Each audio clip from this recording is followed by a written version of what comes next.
here's how to fix a Snapchat device ban.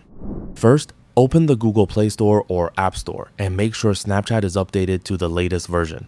Next, locate the Snapchat app and tap and hold on it. A bunch of options will appear. Simply tap on the eye icon and settings will open up. Now, scroll down to the storage feature and access it. Here, tap Clear Cache.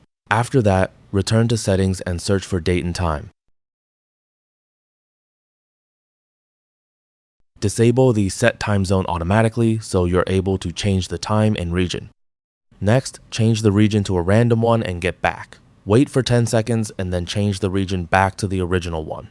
Keep in mind that these steps may fix general app issues, but they will not guarantee the removal of an actual Snapchat device ban.